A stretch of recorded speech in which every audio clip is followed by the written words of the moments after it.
I've ended 6 wars. 1, that's not true.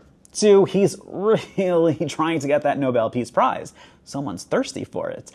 If it were true, he would have averaged around 1 peace deal a month since he took office again. So let's just run through these wars he's claiming to have solved and get to the bottom of it. First, there's Israel and Iran. Trump bombed Iran, then brokered a ceasefire, but the US was an active combatant, so did he really bring peace? The White House claims the attacks set Iran's nuclear program back and averted more conflicts. We'll see if that holds true. Then there's Armenia and Azerbaijan. They had conflicts since the 1980s and signed an agreement earlier this month at the White House. It's not a formal peace treaty, but a diplomatic step forward, so technically still a war. Next, Republic of the Congo.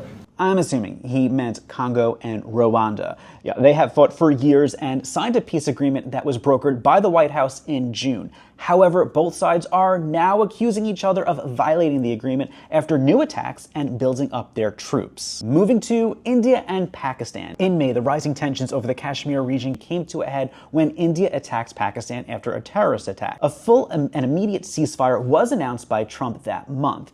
Here's the thing, India doesn't like outside intervention when it comes to their fight over the Kashmir region, and the country has rejected the idea that a ceasefire happened because of Trump. And the diplomatic marathon continues, this time to Cambodia and Thailand. The two agreed to an unconditional ceasefire in July, solving a 5-day conflict. Trump warned the US would stop trade with them if a deal was not made, but that didn't last long. Both countries are already accusing the other of carrying out attacks. So those are the conflicts that he says he's ended. Math is not my strong suit, but I count 5, not 6. And even at that, many don't seem like firm peace treaties. The White House confirms those 5 and pointed to 2 more that were done in Trump's first term. One is, and I don't really see how this one even counts, a conflict between Egypt and Ethiopia. Now, there's been a standoff between the two over the Grand Ethiopian Renaissance Dam. The White House says this should be considered a war Trump resolved, but there was no war going on, and a peace agreement never happened. Trump says a war would have happened if he didn't intervene.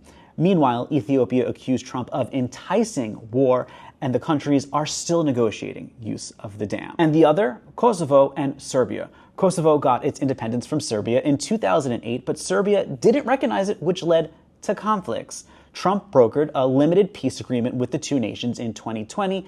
However, 5 years later, tensions are still unresolved. So when Trump says he ended all these wars, is it all in his head?